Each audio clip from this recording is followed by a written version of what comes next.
Et donc ten bisi du forage fait installé elle na ke yeramen yine yera andapidamen etc. L'eau commençait à être saumâtre, ok, donc il fallait réfléchir à d'autres alternatives. Alors il NDP fait garna, ok. Bon, le maire n'était pas là, celui-là, mais quand même on a vu qu'il y avait des tuyaux d'une certaine section, ok, pour être mis dans le réseau. Mais par la suite, pour la population, et ça peut-être vous l'entendrez là-bas, ces tuyaux ont disparu. Et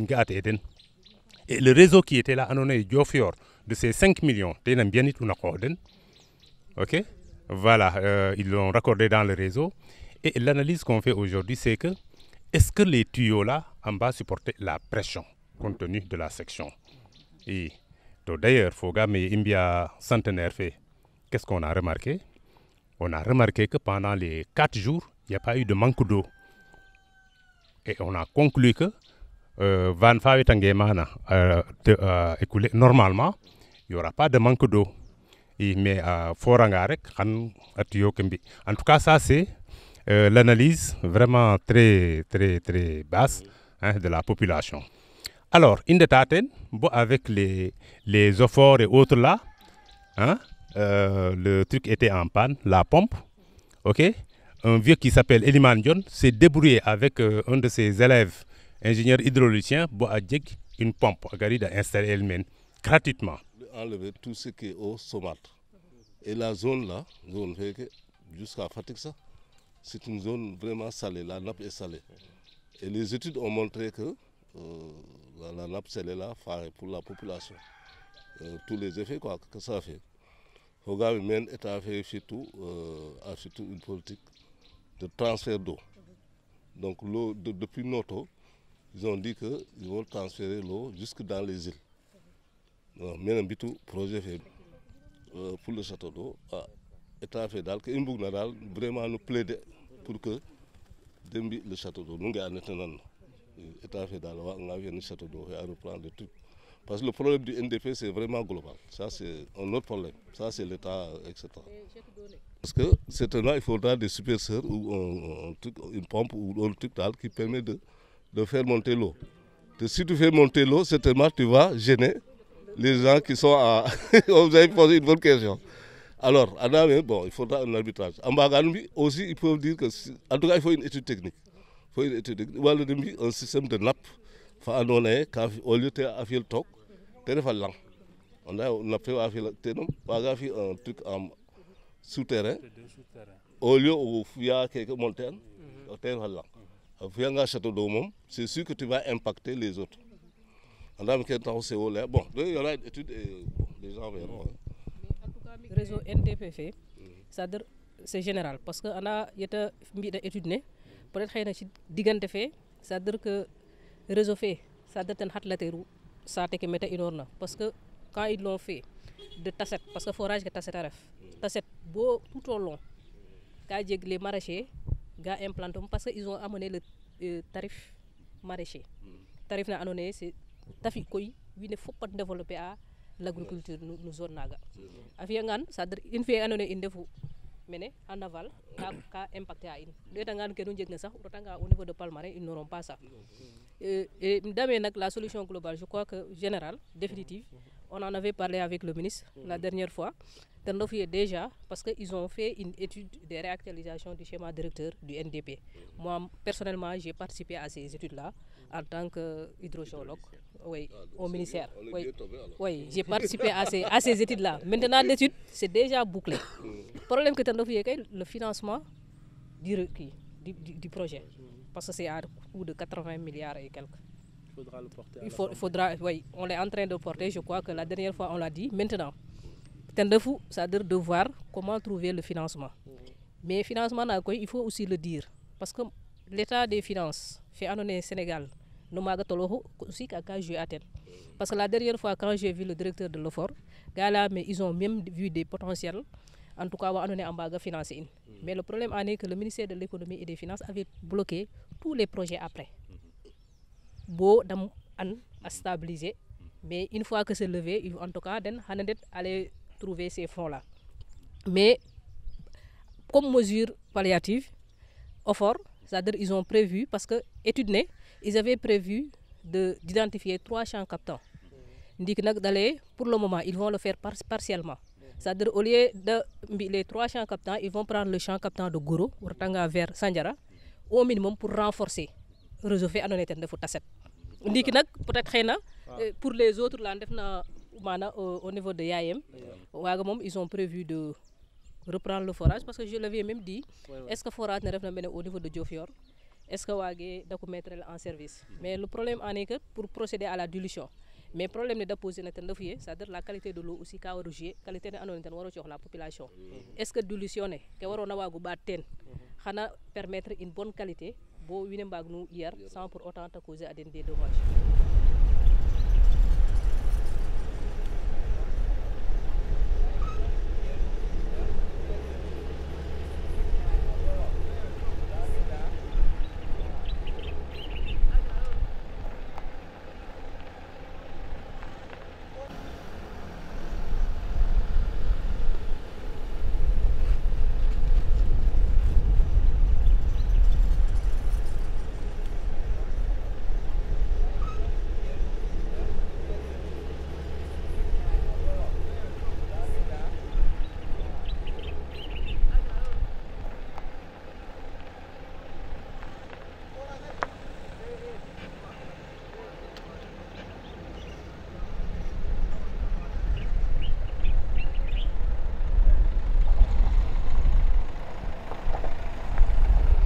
Famille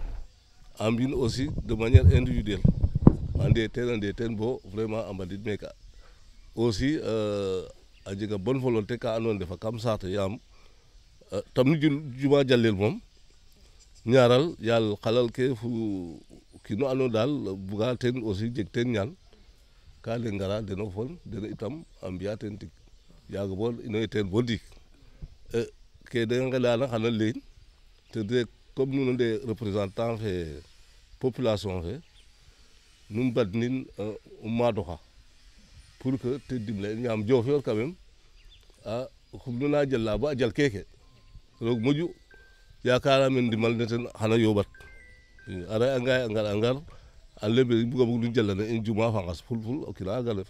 na ke de etna ten hogame actuellement c'est des centaines de millions donc yuna anone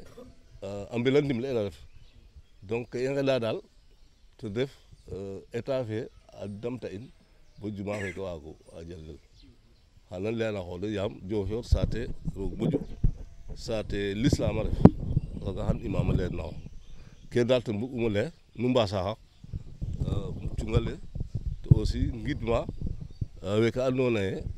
e rog moju am jalla cellel den amba al ñakum bi nak na nag ambiyaat to kii dafa nga paax alors gidmal ina gidma te fop ngon population jërë ngeen jëf unde banonga lulange nag waga yoqid na fa lefe mais quand même après nga o compléter ke layka fap ndeb ino mbaas no hanun haq fat lay imam ratib El Hadji Babou Diouf ino mbaas no hanun haq fo e moftona meke fop nga daroga fena in jam a fiyanin sate fe a ɓaat xa yenga xe to ku i mbebetna te ref njuma fe te ref mbiño lakas roga motale in nkatan roog i keke fogam me a mosanga jego dudu faat nuun we maag na in e moof bo député inot mana a lembe fata i ndet Diofior e ɗeetik ke refna problème fe Diofior e wuqanaam e wuqood moƴu fata i ndet Diofior ke refna problème fe e de layna in directement ku i ɓiska ten assemblée i ɓisin i mbagun nanana qoox in ken taxu de ngar honorable député Amy Ndiaye cujuru fu Njongoloro i Cheikh Faye Tatagin nda den def député ke Pastef safurla député ke département Fatick i parti latan meke xu andona ye département Fatick u yokora dikwe ke den def député ke sax na ñoxraxe in maga assemblée na layana in kon i mbara maru mbuqood ndax de ɓisana in ka de lembe i ngaranga Diofior to it o koor maako xa lay a me saate nu retona me i te wiin daduk njegun imam fe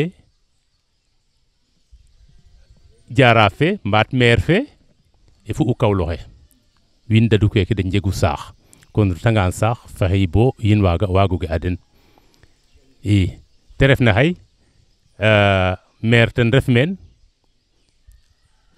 Alaaji Babou a ref imam kon a ngaranga bo meen a mbaru ngar a saku oxa xaax ñaan i ñaanana den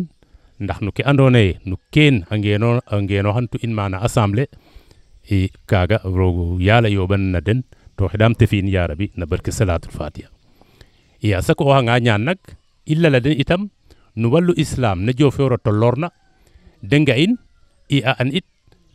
ke andoona yee ten ref mebet in meen Ami Ndiaye ga keke toilette o Cheikh mbexey yo bo keke peinturel rapidement meke a karole el alhamdulillah xeɗam roog Yàlla fe na in jam yaam ten in niidu in ne del leytuna aussi to monsieur le maire fe jiite na ɗatale a leyin yaam aussi ten re yaal saax le xay député keke ngarna a saq problématique ke andoona yee population ke keke fop département fe tout jafe-jafe nu de njegna deno i leyan léeg-léeg o kiin a xooyong kam saate a layonge nangam fu nangam fu nangam fu nangam o xooy teen o leŋ lene a keke fu keke de ten re jafe-jafe ke saate fe ku de mbaag na a ñaaƴan teen kon a inooxanga ba a leye i mbuga mbugu ndok saate fe au delà de représentant ke in nan xita soom i mbuga mbugu ndet moofu saate fe o kiino kiin a leya in ke reena jafe-jafe ke i njang keen a pare anga a mbi'in na kayit a njebalin na we andoona yee ten a waru jebalel i yaam deno nak ne mbiyooda kana mbaagu sax kaddu fe wiin rek a ɓisin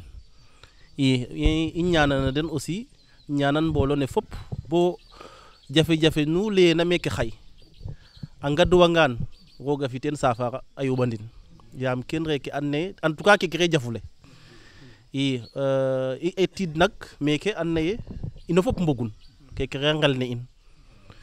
i roog a fi aussi wo a dootu ngel neen donc bo i ngoɗa i ngarit aussi o ñaanana in ñaanana den ñaanan saate fe fop ndax o jafule ke na fiyel teen roog a fi teen barke kaaga rek re o jafule waasnooxa nuun xaq délégation fe nagam maya wo andu a weeke magi Pastef a mbogu a weeke jigeenu Pastef ndaa we adootna keke ne ten re monsieur le maire parce que tiye gar ke arrivé tig politique xa'a a inooxane Pastef inooxane APR inooxane lakas saate fe de inooxanu ne mofoona meeke mofaniro meen o leŋ saate fe fop mofano meen donc i ngaridanga keen rek ɓisiidu in i ngaranga comme ça jafe-jafe nu reena saate fe a waago bindel na kayit xaya ɓisel ndonte a jega caaku ka fadna ma den ndaa ku ka yoqna rek a fokatirel fop a bindel na kayit a ɓisel i ngeɗa roog xeɗaan te motali in fa jam jërë ngeen jëf nu mbaasana in xaq dañuy jóg def visite guidée ngeen xool travaux yi effort bi dëkk bi def li nekk ci biir ba ci kaw ba ca kii ba ngeen xool ko suñu ñëwee ñu def leen doléance yi imam ñaanal leen ngeen dem. Nous souhaitons la bienvenue à Diofior. Pour aller vite, aspect que finition que du mois fait. Le carrelage extérieur, extérieur, les deux blocs là, il faut 2000 mètres carrés de carreaux. Comme fait, il faut 900 mètres. Le sol et les escaliers, il faut 340 mètres carrés. Étanchéité fait, il faut 60 rouleaux. Qui est pour le moment, il y a en attendant les autres corps de métier. Après, étanchéité fait, les lumières, la peinture, le ciment et les équipements, à peu près. On a quelqu'un qui a beaucoup de carrelage.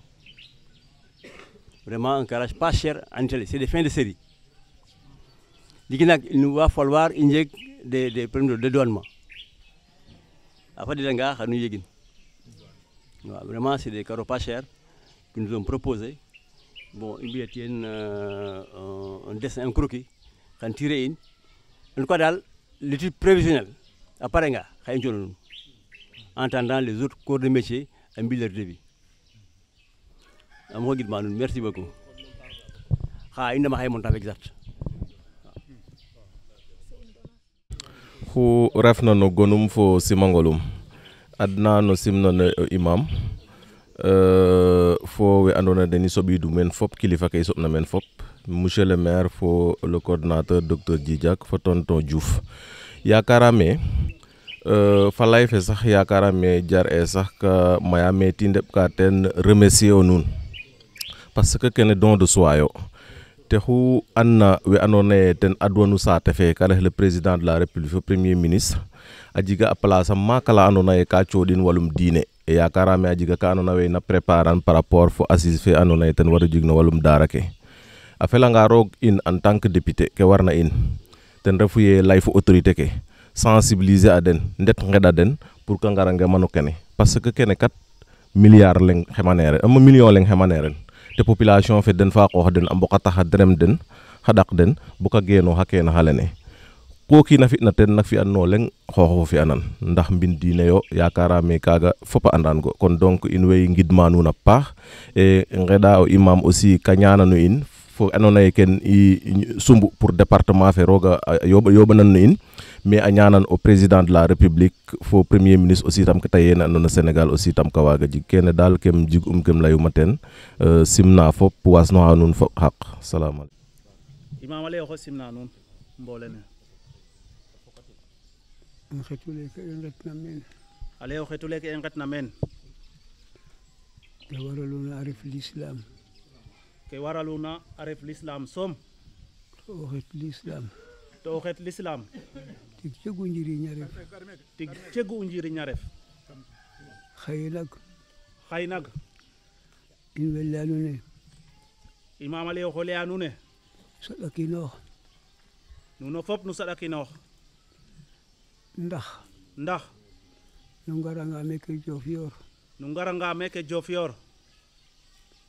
ke i mbaagna leya nuun ten refu ye njoka nuun a njal refe dara refa ngeen a njoka nuun a njal ndax ino fop culit i ndef meke culit nag a ngetanga na ndokal nan neke na ndok roogo a leke te refa ndok roog o leŋ jegiran awe mbina teen keke awe mbina teen xalal den roog taxu de mbi'in roog soom taxu de mbi'in a yakaarin to it ten jaru yakarel to it ten soom jaru yakarel ndax ten soom refu xa andoona ye ten na mosan ka xay a mosanu feet to it nu soɓanga nu ngar Diofior ndefa wa andoona ye yiin we tannu nuun saax le tannu nuun roog ganaaw ya rooga tanna nuun ganaaw te re'u ka andoona yee rooga an yaaga bono ndax nu ndef député ndefanin saax le ngar Diofior mbidiida Diofior ke nu soɓna meen ten refu ye culit nu soɓu meen culit soom nu soɓu meen awa andoona ye a ndogu ox no yaaloxe a ndogu ox no yaaloxe a ndoka leke nu nge'a den mbi'un deno na njeeman fo ka kiina dimle id na den bo ya o kiina garka a dimle a den a soɓa in teen itam nuno itam nu ngara ndef culit ken in ndef foog in itam ndef yaakaar in xay ten taxu i leya i mbaxtana fo nuun keke ten taxu bo i mbadna nuun o ñuxuru leke ndax a soɓanga to saax le tannu nuun pour nu ndefar saax le ino Diofior a de i mbuga mbog ndimbalu ngaaga i mbuga mbog ndimbalu ngaaga to it culit nu ndef nena in ino fop i mboga ndoka leke i saɗakinoox ino fop o kiino kiin a fi teen Pastefum kete waagna o ka rooga fika bo ka rooga fika ndax ku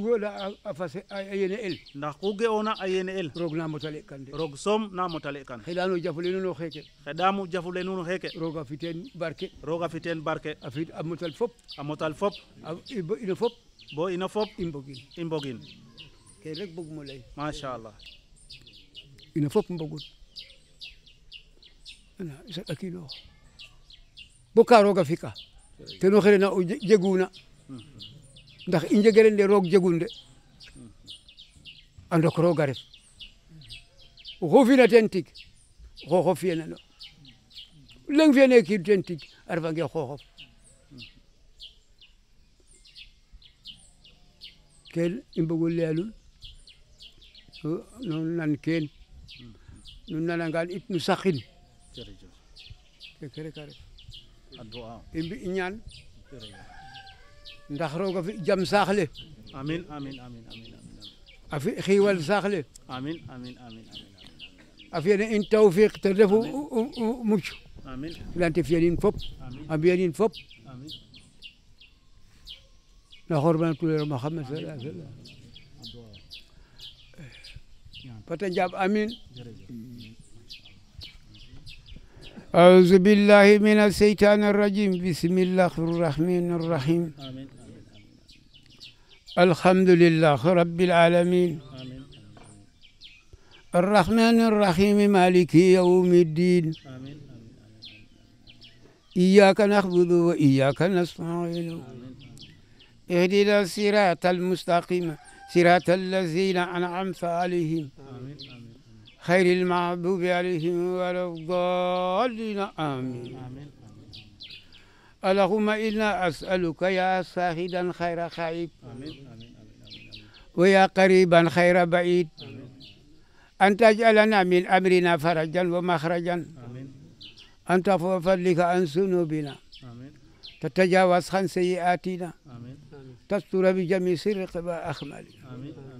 اللهم أدخلنا في ذريك الخزينة واجعل لنا قريرا أملا بريرا قبرا منيرا حسابا يسيرا وملكا في الفردوس كبيرا اللهم إنك تعلم سرنا وعلانيتنا فاقبل مغفرة تعلم حاجتنا وآتي سؤلنا تعلم ما في نفسنا فاغفر لنا اللهم استعملنا لمرضاتك ونسألك جوامع الخير فواتح وخواتمه اللهم إنا أسألك ثبات في الأمر والخصيمة على الرشد ونسألك شكر نعمتك وحسن عبادتك ونسألك قلبا خاشعا ولسانا صادقا أملا متقبلا اللهم اغفر واسخر تنكي اللهم انصر أولياء اغفر أخطاء اللهم اغفر لنا ولوالدنا ولأسياخنا ولجميع المسلمين اللهم صل على سيدنا محمد الفاتح لما أخلق والخاتم لما سبق ناصر الحق بالحق والهادي إلى صراطك المستقيم وعلى آله قدر مقدار العظيم إن الله وملائكته يصلون على النبي يا أيها الذين آمنوا صلوا عليه وسلموا تسليما صلى الله تعالى عليه وعلى آله وصحبه وسلم تسليما سبحان ربك رب العزة عما يصفون وسلام على المرسلين والحمد لله رب العالمين آمين يا رب العالمين.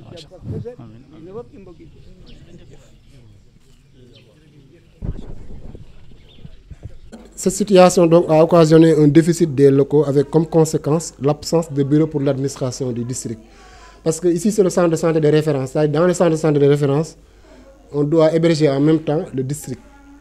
Donc avec toute son administration, il y a le médecin, le secrétariat et les points focaux du district. Maintenant, pour cette administration, il doit y avoir un bâtiment dédié pour abriter leurs locaux. Maintenant, comme du fait du déficit de ces locaux, on est obligé d'imputer sur la capacité, en tout cas litière, pour l'hospitalisation. Parce qu'ici, par exemple, ça devait être une cabine. Vous voyez, mais on est obligé d'essayer. Parce que aussi,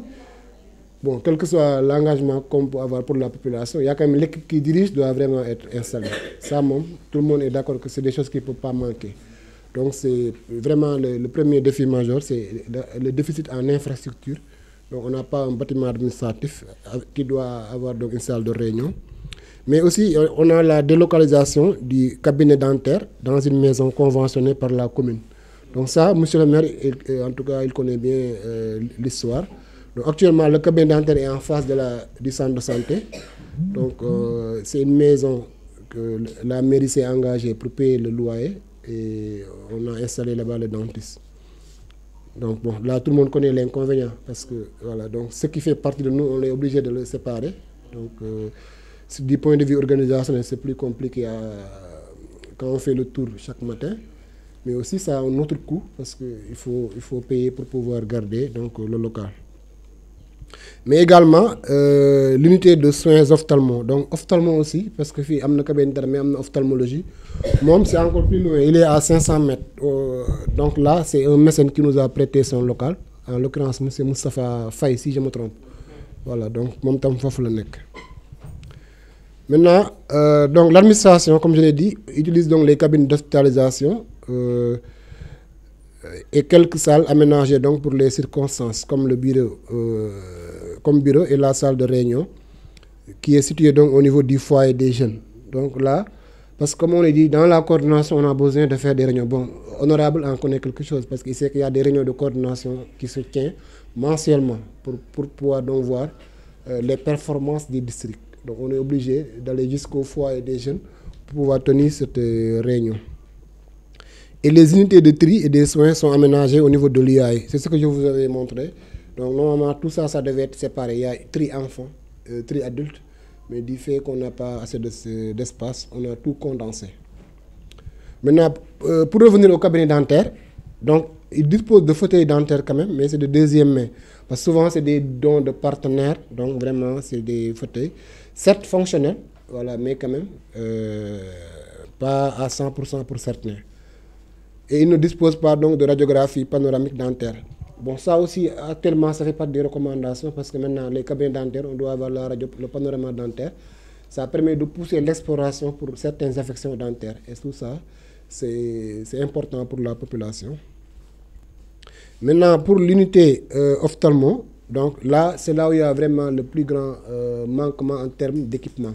Donc, il n'y a pas de lampe à fente, il n'y a pas d'appareil de photo numérique, de réfractomètre, le Javal, microscope opératoire et boîte pour la petite chirurgie. Maintenant, toujours par rapport au centre aussi, l'électricité est très instable, avec donc une faible intensité occasionnant souvent des dégâts sur les installations et les appareils. Donc ça quand même, ça fait partie des soucis majeurs également, l'électricité. C'est instable, mais même quand on l'a, donc souvent, en tout cas la puissance souhaitée, donc nous ne parvenons pas à le recevoir. Bon, l'explication, c'est qu'on n'a pas de poste de transformateur pour le centre. Parce que souvent, pour des structures de ce genre, on devait installer un poste de transformation électrique, ce qui permettrait au centre de pouvoir avoir la capacité. Parce que souvent, il y a des appareils assez puissants qui sont installés, comme la radiographie. Et on espère que bientôt on aura le bloc. Donc tout ça aussi, ça demande vraiment beaucoup d'énergie. Et l'autre chose aussi, c'est le groupe électrogène qui ne fonctionne pas. Et ces dépannages aussi qui sont vraiment coûteux. Ça nous a coûté beaucoup d'argent. Et là, vraiment, le groupe est hors d'usage. Donc je pense que l'histoire, c'est récemment avec la Tonnerre qui a occasionné quelques soucis au niveau de l'électricité. Donc on n'avait pas de source secondaire parce que pour les structures de santé, notamment le centre de santé, ce qui est recommandé, c'est qu'on ait une source secondaire d'énergie. Parce que tout le monde sait qu'on ne peut pas garantir qu'il y aura 100% H24 de l'électricité dans la structure. Mais en cas de coupure, on doit avoir une source secondaire qui permet de prendre le relais jusqu'à ce que l'électricité revienne. Donc c'est pourquoi c'est fortement recommandé qu'il y ait un groupe électrogène. Bon, à défaut d'avoir une mini-centrale solaire, quoi, pour ceux qui ont les moyens. Mais classiquement, si on a un groupe électrogène d'environ 50 kVA, vraiment ça devrait faire l'affaire. Comme ça, en cas de coupure, ça prend le relais. Et d'ailleurs, tantôt monsieur a parlé du projet de Andobes avec une banque de sang locale. Maintenant, actuellement, le projet est très en avance, mais ce qui reste, c'est la disponibilité du groupe électrogène. Parce que tout le monde connaît la fragilité donc, de ces produits sanguins. Donc on ne va pas aussi prendre le risque de les conserver dans des frigos, tout en sachant qu'à tout moment, on peut les perdre du fait de la non-disponibilité de l'électricité. Maintenant, toujours pour revenir au centre, il y a également un état de délabrement avancé du logement, du MCD. Donc derrière là-bas, il y a les logements. Bon, je dirais qu'on n'a pas fait le tour jusqu'à ce point, mais il y a les logements, notamment le MCD. Actuellement, le logement est fermé pour insécurité, parce que le bâtiment menace de s'effondrer à tout moment. Donc le MCD est logé en dehors, en face donc de la structure. Au niveau à hauteur de la route nationale jusqu'à Ndiosmone. Parce que chaque fois quand il y a des accidents à ce niveau, parce que les sapeurs ils couvrent jusqu'à Ndiosmone et quand il y a des blessés souvent ils nous les ramènent. Donc pour tout ça vraiment, ça justifie l'importance donc de cette radiographie qui va faciliter le diagnostic donc pour certains types de fractures ou bien pour faire tout simplement un bilan lésionnel en cas de traumatisme. En tout cas, honorable, c'est un peu de manière très ramassée la situation du centre de santé. Peut-être ce que je vais ajouter également, c'est le défi pour les ressources humaines. C'est vrai que récemment, on en a une conversation. Donc je pense que voilà, donc vous m'avez contacté pour ça, en tout cas par rapport à ce point. Mais quand même, on va réitérer et vous faire en tout cas signaler ce besoin. Parce que tantôt il a parlé des ressources humaines. Donc dans les districts, il y a ce qu'on appelle les ressources humaines qualifiées et les ASC, les acteurs de soins communautaires. Donc pour tout ce qui est médecins, sages-femmes, infirmiers, c'est ça qu'on appelle les personnels qualifiés. Parce que c'est les gens qui travaillent avec un diplôme d'État, un diplôme qui est délivré, même reconnu par l'État. Donc maintenant, pour ce personnel, souvent les centres de santé, on n'a pas les moyens de pouvoir les payer, en tout cas le salaire normal qu'ils doivent percevoir. Mais malheureusement, si l'État n'affecte pas aussi, on est obligé de contracter ce type de personnel. Donc actuellement, on a beaucoup de contractuels, que ce soit des infirmiers surtout, mais même aussi des assistants infirmiers. Et ça demeure une charge lourde pour le CDS. Parce que le CDS, on a une mission certes, en tout cas, bon, on connaît les rôles.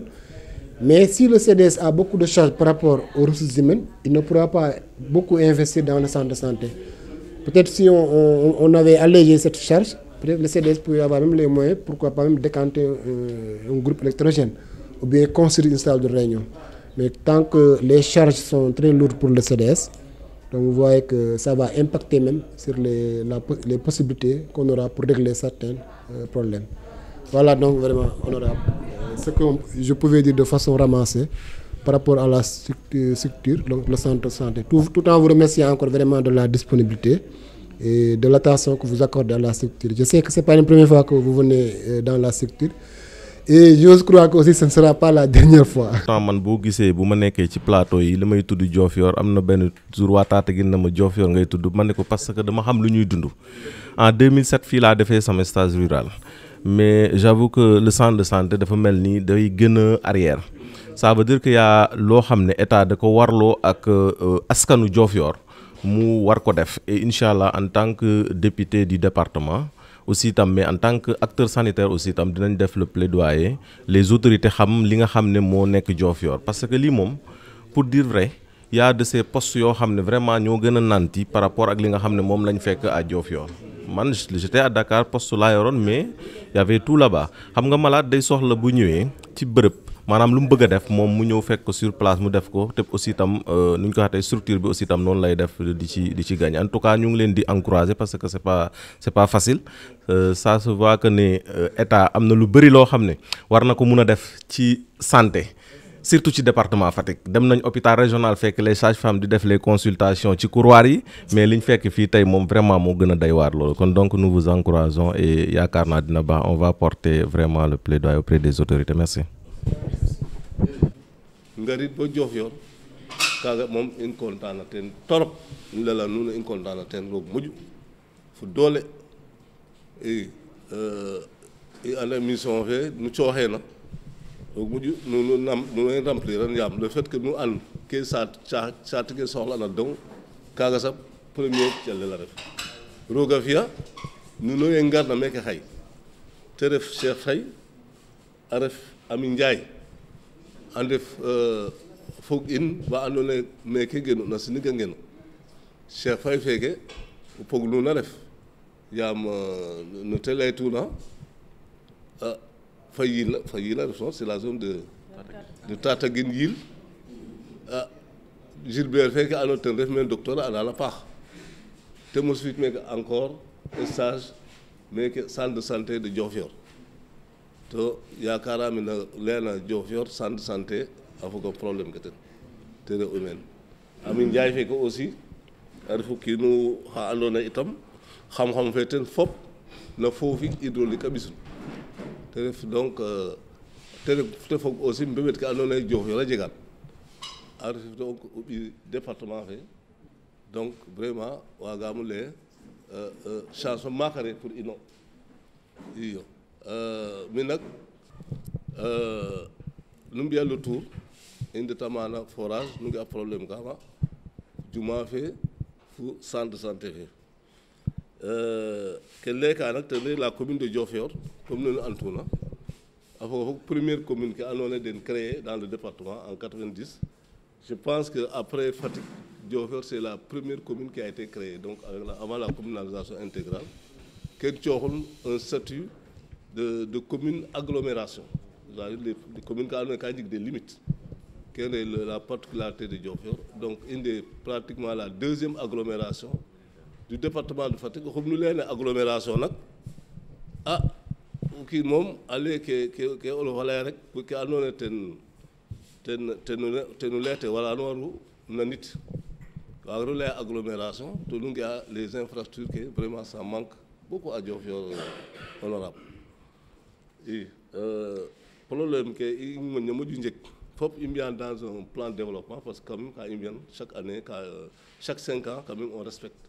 il y a un PDC de 2025 à 2029 le dernier PDC quand ils sont parés pratiquement tout est là-bas en version électronique donc faut vraiment mais nak a jega problème ka andona problème prioritaire première priorité c'est la santé fe mom yakarame problème ke i njeg na maga honorable Cheikh Faye ten moƴa xam maîtriser ten yaam mosa fi maga stage bo pare a décoré docteur il connaît bien c'est un homme du métier ten vraiment que docteur a expliqué na maga a leera trop tende ino dal i mbuga un centre de santé de niveau 2 ken de résumé fe problème ne fole tende le deuxième problème majeur de Diofior honorable a ge a problème ke renama je crois que a jega ka andona état fe oxo fiyan peut-être xaƴa xala mo ñu leeral nda ino dal bëgg fe in dal ten ref il faut un système de stockage de l'eau plus maintenant une révision remplacement des tuyaux adduction d'eau fe rena men yaam ke taxna bo leer le premier réseau d'adduction d'eau fi ena Diofior ça date de 92 après il y a eu plusieurs addictions mais adduction yoxe suivre les normes a jega andona sax des raccords de mbiye dans les quartiers to normalement alors il y a des tuyaux normés, 90, 60 cm, même plus. Maintenant, au Kino a beaucoup de raccordement binum, tu as un raccord. Dans une rue, ce n'est pas normal que on raccorde fièrement. Il y a un problème de Diofior. Donc, quoi qu'on fasse, il y a un réseau NDPV, l'adduction de veine, il y a un Diofior a continué à avoir un problème. Je viens de dire. Donc, au niveau de la commune, on a commis un cabinet, donc un diagnostic, une étude diagnostique pour tout le réseau, aller à tel quartier, mais on va remplacer par telle chose. Plus, en même temps, on a fait une étude pour un système de stockage dans Château d'Oré, bon, maintenant, pour compléter vos études, amis, peut-être la commune vraiment une sollicité état fait dans la politique générale de l'État pour lire que l'État fait à investir beaucoup de choses beaucoup d'argent sur l'eau dans la zone dans l'axe là nous avons un NDP mais effectivement il y a des réformes qu'on a pour améliorer kaga imparanga étudier da xan injebala non ala imbaga numbi imbi parce que il y a une chance dans un projet programme fa état fait afiant ref Pakasen Diofior faut quelques communes dans le département dans la région 6 communes de Karef Diofior faut donc il y a un financement additionnel pour 2026 finalement additionnel vaga dans l'eau parce que franchement priorité fait Diofior faut le faut. Bon, on a même écrit au ministère de l'eau pour demander l'autorisation, dire qu'on veut utiliser le fonds additionnel vraiment pour l'eau, pour un système on peut étudier, mais en même temps, étudier, même c'est sur fonds propres, mais vraiment pour voir qu'est-ce qu'on peut faire sur l'adduction et le château d'eau. Bon, troisième problème majeur de Diofior, c'est la sécurité. Diofior a gagné les villes de Réfo, il n'y a ni commissariat de police, ni poste de police. Ça, c'est le minimum, parce que il y a une sécurité, les banques, les toutes finances, donc, Kaga, le commissariat de la police, vraiment, ça relève de l'État. Kaga, mairie Ouagatentik. Donc, on a fait beaucoup de lettres. Même, je pense que le nouveau ministre, il y a une lettre dans tous les ministres qui sont passés en sa lettre. Donc, nous avons bien pour le doyer. Vraiment, le commissariat, il y a un terrain, à l'alter.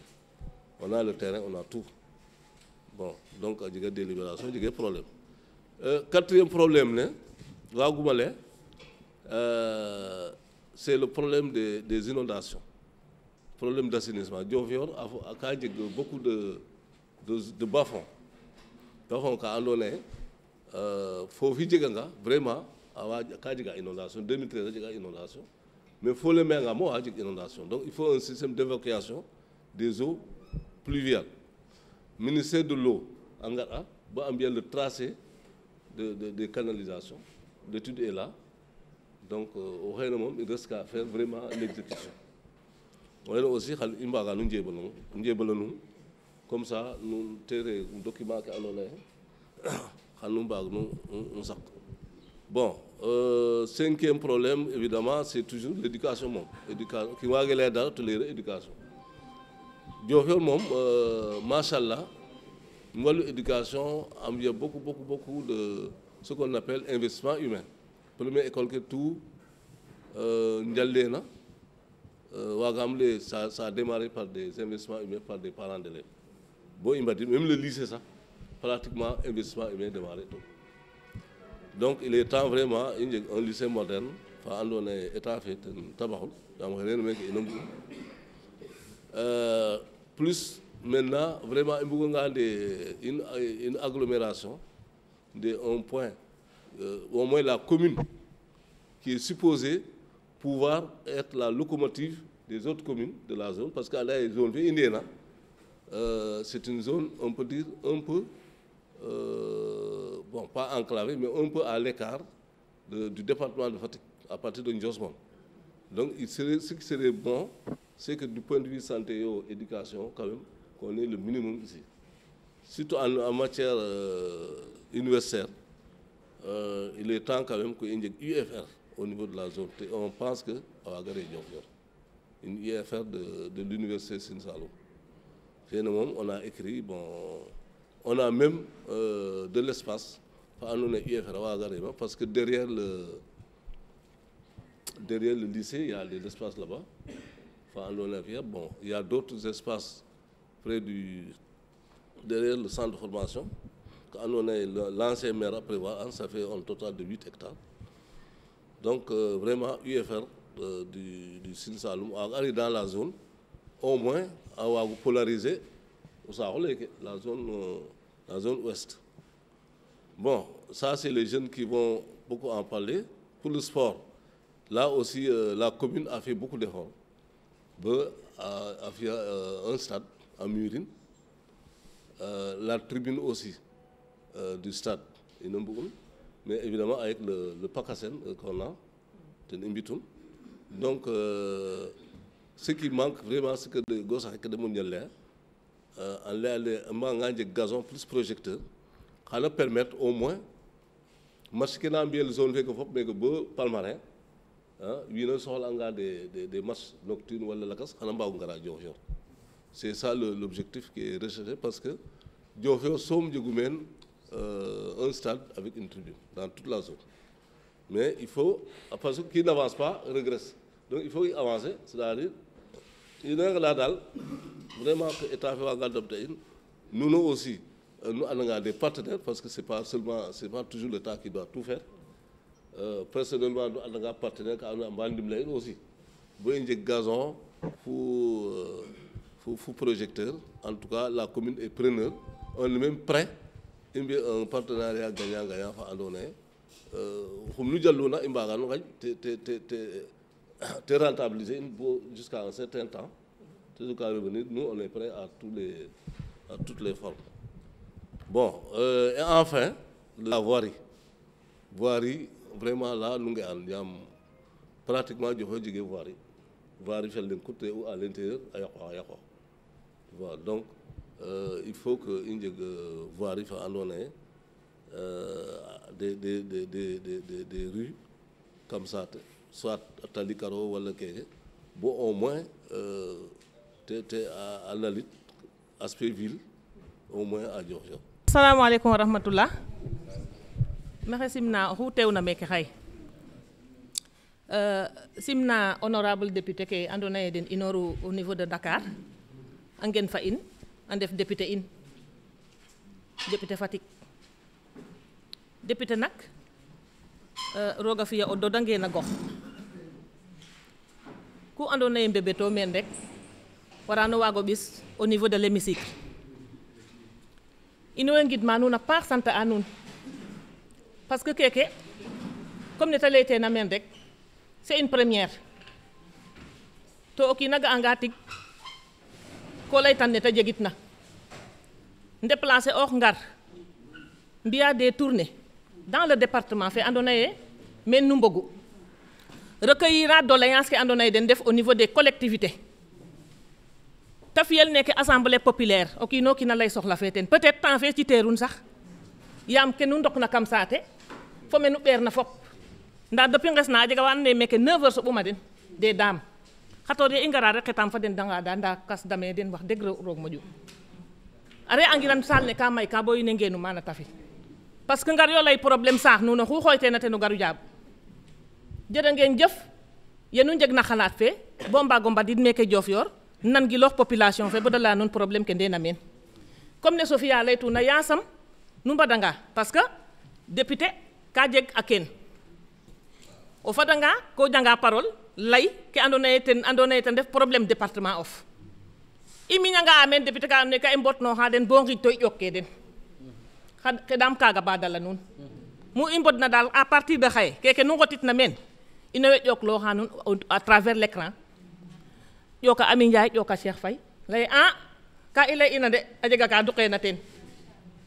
xeɗaam ke andoona yee ten mbebete meke solution jeg teen roga waagaan yaasama fi'in Sénégal fa leŋ a re kene lay Sénégal benn bopp la kenn mënu koo xar ñaar kiino xe garanga lamtidong ke bugoona o lay no ten a foga no jeg fulla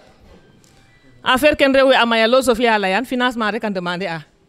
yaasam financement ke ngar ndaa mi jeg ka andoona yee toujours kam layan meke au niveau de la mairie honorable on a besoin de la présence de Promoville au niveau de Diofior Promoville ka ref projet na andoona yee un programme de l'État a fog una ministère de la famille et des solidarités ndiiki fe de faak soom nu anda ye a ɓise infrastructure il est temps pour Diofior nu ndoka Diofior nu nga'an jege dara ka safna meen ville Diofior jege dara ma o ñaaƴa bo ta safong ville pour ta saf ville nak il faut que Promoville a rokid Diofior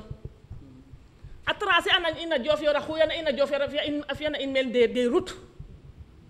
to Promoville a refa projet fa andoona yee mu ta rokna saate fa suptu parce que mu ta fi'na a tali ka roke den a wene a yonanin fo lumière on en a besoin to i yakartana nuun yaam nuun ngaru lamta in to i mbuga xar kanam fe Diofior a suptu monsieur le maire Diofior doit devenir une ville kem doon ka ten ref le poste de police le commissariat de police fa leŋ kut Fatick ka jegu te ref la police de Fatick du département de Fatick a carte d'identité o bugangaan xano déplacer or bo Fatick ya ba koy yo'of a carte d'identité la ten a mo a cafa ka ɗoma o waro luye auto 15 000 ɓisin jika timbre 10 000 francs ta ñaktu o ñaktu tere 30 000 ka dalam ten taxum leyan to Diofior est la deuxième ville après Fatick Diofior a refanga la deuxième ville après Fatick fo ke ta kuukoox na fop a wara waago jeg mene commissariat de police pour désenclaver cette zone là Fatick ka mata in ta goɗa in ka i ngic meke ka i ngic monsieur le maire nak i mbagirano ñako ngidim nu ngara pour recueillir les problèmes de Diofior nda ka jeg ka ta fina men monsieur le maire de Diofior Youssou Diom jërëjëf. bismillahi rahmani rahim wa salatu wassalam ala rasulullah. simnam fop gidim fop o kiino kiin nu reena meke commencer à par guidement aussi awe andoona yee i njasnoor fo den to waasnoxa den xaq parce que oxu leena nuun ne i nqetit 10 heures rooga tax bo waage gar meen waxtu faaga xaq faaga fok nu mbaasan na in voilà ino ngidma nuun ten aussi yaam nu moofa cunga in nu yakamte e ndet a jega sax nu tawa ndet na nu moofa moof cunga in ino ngidma nuun ten ngidma aussi nos honorables députés yaam député miña saqa kaddu fe saate fe nda initiative fe ke de mbina a mbaagu ndokiid an nan fo qoox den ke wiin we laya a jaf ñameen roogo roog ku ukina leena in bo seƴñe muda il leena den a mbaaxamu seede bo seƴñe muda il leena den kon yaaga xay daanaka lekim doléance yaam ke nu leena a doya xam yaam ke miñ manana yaaga leyanuma den donc a njaɓanga ngar ba a moof meeke pour nuno fuqo nuun nu leyandorin den kaaga ino ka i ndafetlu oxan to ngidma den yaamu de den fo de neen to a njaɓa ngar bo meeke gidma aussi à monsieur le maire yaam ya i mbiyaat yaaga fu les gens de Pastef fa andona yee den a coordonné on to a woyam moofal lang peut être sax o leng fe ñeena den dembo fan tigo tig tout ya i ngarna présenter in le maire ale ça c'est des élus de l'État mi fo xooxes kam waas kaake dam uma fop inoox xeto ka den a waaga lay cungi cunga nuun mairie fa a inoox a soɓiida in bo maaga a xetooxa den maaga ke i mbiliroona tout te wilirooxen fu in bo i ngadiid bo meeke donc a jara gidmel yaam ouverture d'esprit faaga commune lakas a wo i njegiran bo sax kana refa débat groupe ken ya lewuma dene débat fe i mbika Diofior maire fa in na jiite kan o kiina genoox a leyaame a namo fi'it ka tiyaaga nene xa'a mi andaam ka reena Diofior ke reena Diofior xaƴa refe me nuun to i ndoonangaan ten xay il leene refee tig politique doléance ken saate fe ten taxu inoox ten taxu i ngar moomeke kon yaaga te jabdin naaga a fi ten ke warna tout a convoquer we mbarna convoquer el tout mbaatu waasnoox xaq tamit awe andoona yee i mbaage ɓeer me den parce que peraan ke site ke i leena xan i visiter a den fop i mbaagiran nu ngi ak i visiter rek Abdou Aziz ale xator tiye handicapé ke fu lakas a wa andoona yee a mbug a visiter idel to waagoox eero centre de formation professionnelle fe lay e fu lakas kanu mbaasan ka in xaq rek ande jaf de leng to ken fier ge a les honorables députés ke layena meen fop nun nanaan ndax xana jeg ki andoona yee xan mbaat nu wetanda nuun a jeg ka andoona yee refee jir Diofior soom département fere wadnangaan Diofior wadnaano pour population caaku santé fe a lay xator Diofior a kuukoot lul bu am maamaag o kiin a jegaañootanga meke a ɓisel bo Fatick a fi'anel radio a numtiidel pour a waadnel o kiin a jeg meke problème o fo'e a ɓisel bo Fatick a fi o fo'e a numtiid to ken fop population fe na ndabdan janga ambulance rabdin o jegeeru rabid yaam o rabdange o feetula xan o laamten a xooxof kaaga refee problème Diofior zone fe fo pare kon nu inooxanga teen nu mbajab doléance fa andoona yee 5 communes ke mbogun les problèmes de l'éducation nga layan xator l'UFR du Sine Saloum a goɗɗo Diofior danaka ret Dakar moƴo yooɓe o ret ma i njeganga meeke to Diofior a ɗega 8 hectares monsieur le maire a layan xator UFR a waagu gar meeke a dépendre maaga administrativement xana permettre zone keke tout xa ɓiya xina mbaagu njangta meeke même i njega xa xange sax logement social a mbaa ngen pin ke in yaam nena saxit u ya lycée fa fo collège fe ngara meeke donc kaaga nu mbar nu mbi éleveur ke keke fop a layan xator la loi d'orientation sur le foncier fok te jeg nuno saxun assemblée xay i mbara mbaru délimiter mais i délimiter na délimiter les forêts bo kiin saɗe ɗega den xa qol laxe fu ngay naak ne fu tigo tig tout une loi d'orientation wara waru jeg sur le foncier parce que mad ten na xafa a ñox nu baadoole donc nu mbiyange cette loi d'orientation sur le foncier nda jafe-jafe saate ke ina ñofa l'acte 4 de la décentralisation oxo waajel nu andaan mbexey yo bo plaidoyer ken a ndok teen te waagu re ka andoona yee aussi kana xaf ka a ñoxu feet voilà en tout cas magan de ka yam doléance ke alleye nun noté aden in noté aden xan i continuer mbetandano nuun ngir nu porter in to ñaanana nuun xeɗan o gamotali ke yoxna merci. voilà maxey simna fop xu refna no gonum fo simangolum adna o simnole monsieur le maire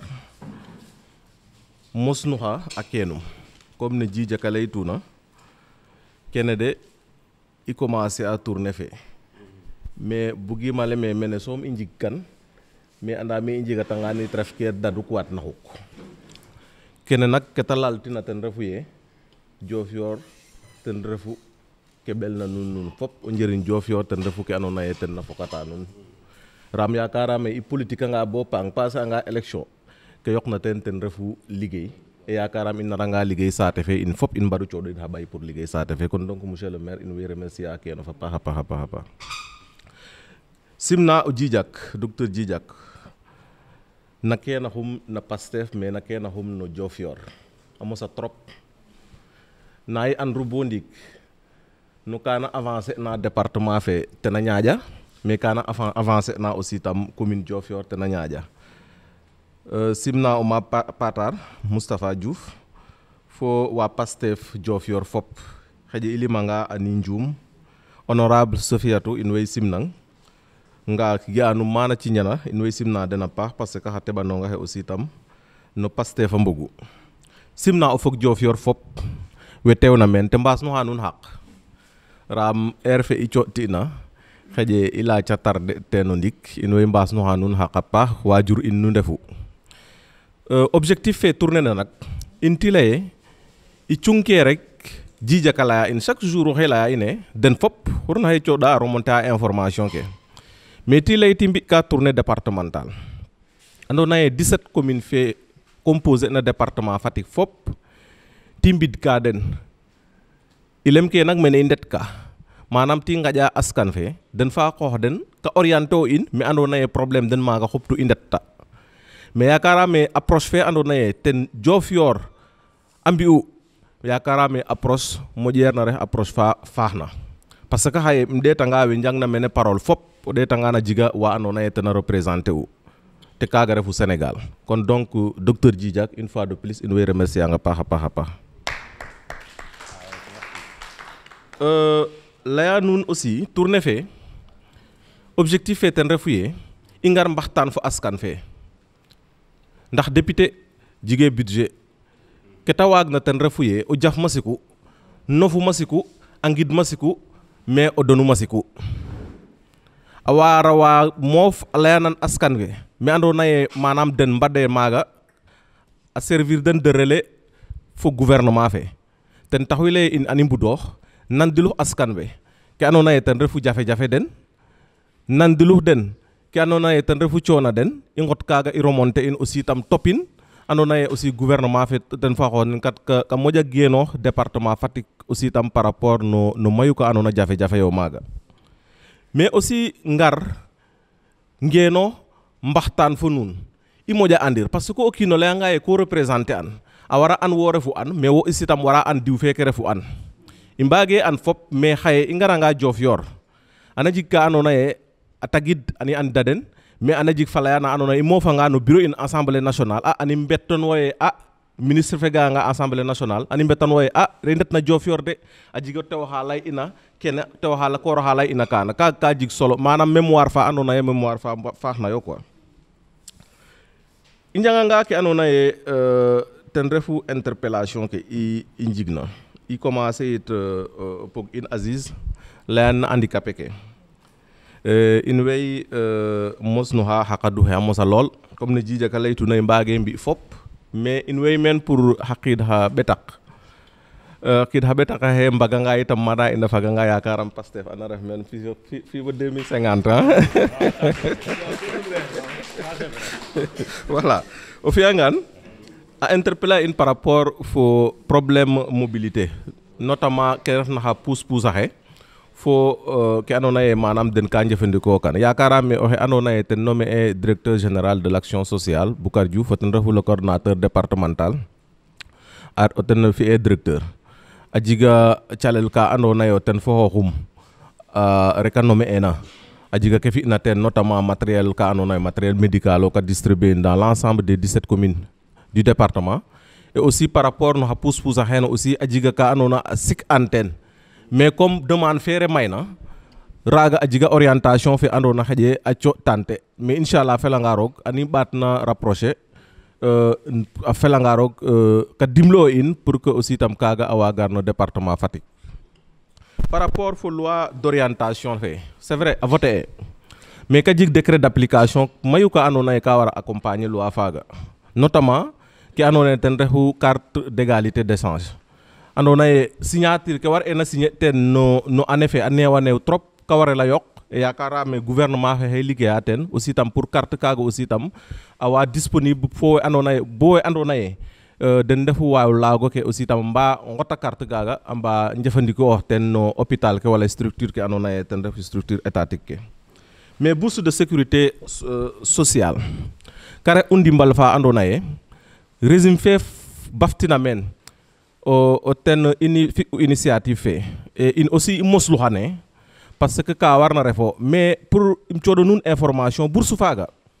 a faga depuis année passée a war ela audité leer ka arrêté el de manam programme o ka ley u programme fe kene war u durer disons que 5 ans war u durer 5 ans faaga faga ka war ela évaluer le gouvernement Bassirou Diomaye a garna aussi a jig audit ka andoona den fa qoox den wayna mbi'ano ten et yakarame audit ke yakarama pare a et yakarame den en tant que les autorités ana ɓisid ten des clarifications ka andoona yee a leera no askan ke fop i mbaag ke avancer ten a felanga roog par rapport fo stage fe Diofior yakarame le président de la République ka xoto kiin a tegin no axe 2 no programme Vision Sénégal 2050 fo équité sociale manam ke andoona yee ten jigu Dakar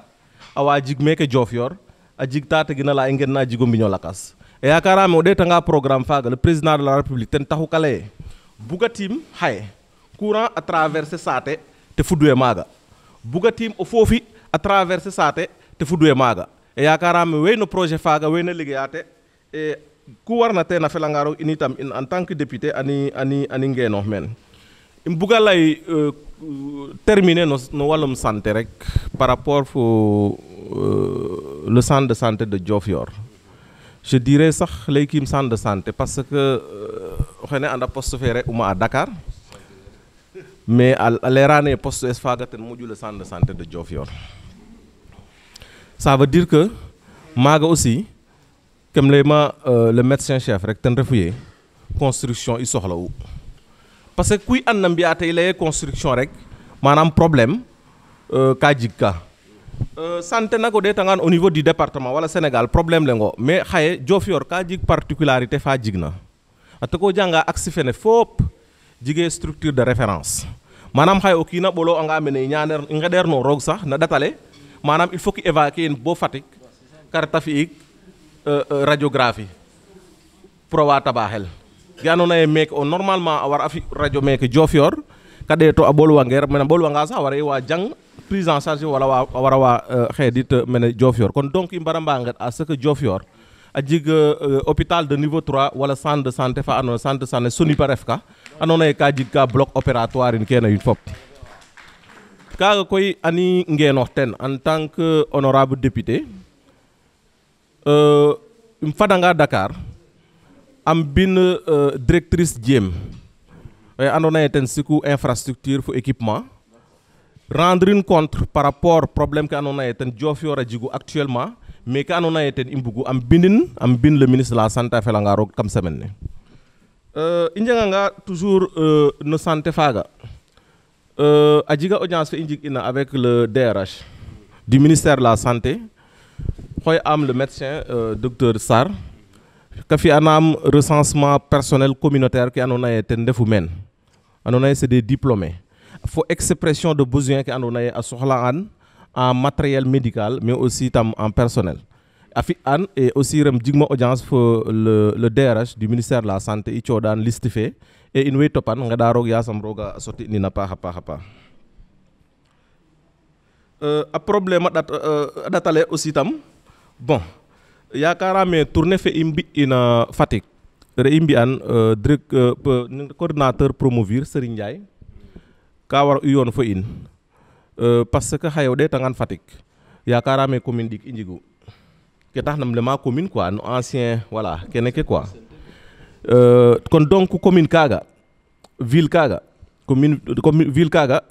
a wara wa damto in bo den fa xoox den aussi tam ke andoona yee ten refu walum a tet fa kar notamment tali fo assainissement a wara wa jig teen a felanga roog aussi ani ngeenoox teen pour kaaga a jig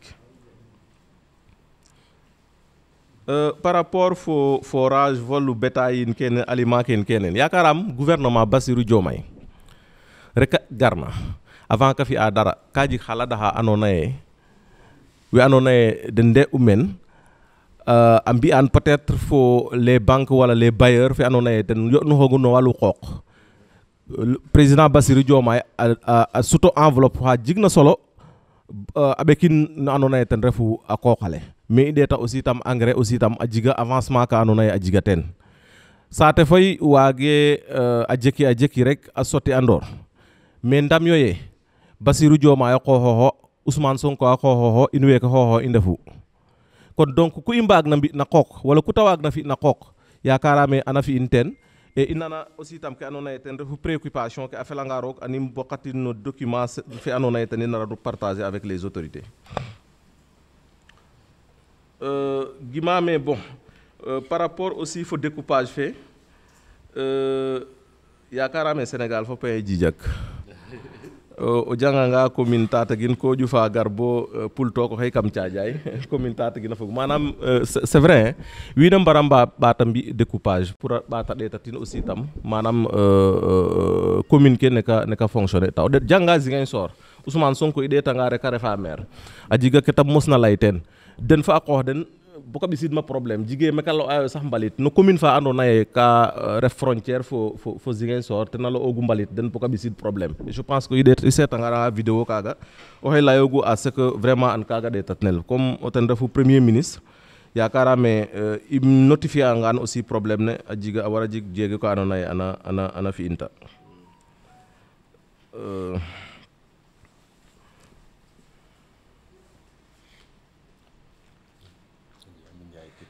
voilà bon je pense que wagamo xaƴo ami ka compléter ke andoona yee ten yoqu mais en tout cas i mbaage répondre fop l'essentiel ke jigna solo ten refu yee ino ke i narna ten refu yee ke i nqottina Diofior nqottin Fatick nqottin no 17 commune no département fe ani mbi'in document leng partager in fo autorité ke mais mbi suivi fe kon donc o fi'angaan maxey waasnoxa nuun xaq wasana nuun xaq xeɗa roog yasam jama miñ meen assalamu aleykum wa rahmatullahi taala njokoyong ufog Diofior in way sima oxu refna no gonum fo simangolum kam gidim ka monsieur le maire fo équipe ne andoona yee ten a yoontu andoona yee depuis ngesna bo xaye a xaƴa yite pour a gara accueillir in meke au niveau de Diofior et je pense que comme ne honorable Cheikh a laytuna vraiment ka andoona yee in i rafetlo xan parce que nak ka layele adversité politique wene mbar mene nda essentiel garanga xu refna ko waru xaj no ka damona i ɗeet ke andoona yee ten fokatu in parce que ke moƴu meruma laya ten refu yee ke fokat na in ten xupu ke xaaj na in ten nak nu lalta yee xaye Diofior ten fi'u nuun ñoru nuun kaaga weesooxanga simin le coordinateur communal Djijak fu we andoona yee den ndefu membre Pastef Diofior fop eetit teen yal naak ke u coofaan oxe naacita naak in way ngidmang a paax mag Pastef simin notre coordinatrice communale madame Bob Sofiatou vraiment in way ngidma la JPS fop oxu andoona yee daal waxey yo'nooxa no Pastef gen Diofior roog o roog i njega u ɗaay na paax na nuun parce que nak Pastef ke andoona yee ten refu kam commune les 17 communes du département Pastef Diofior a foga no Pastef ke andoona yee ten moƴu dynamique in way ngidma teen nuen a paax ngidma paap ke teewna meen yaay ke in way ngidma fop so mbaasnuwa nuun nak no retard ne andoona yee i njegan parce que o ɗeetangaan ngesna bo xaye nuun way no moof no cunga mais ke lalitna yee rek saate fe ten ɓelu nuun no moofa cunga in ke eetuma remarquer koy te ref ka andoona yee mi roog o roog ça m'a frappé to a felaxam parce que i ndeta juma fa a jeg ka andoona yee i nga'an maaga ta ref no calel to ka andoona yee koy o derem état o leŋrate teen ludul we andoona yee den ndime Diofior a yoqooxa meen a mbokat xa terem den xa ɓetaq den bo a ngeenin ka andoona yee xaye dama me ba pare na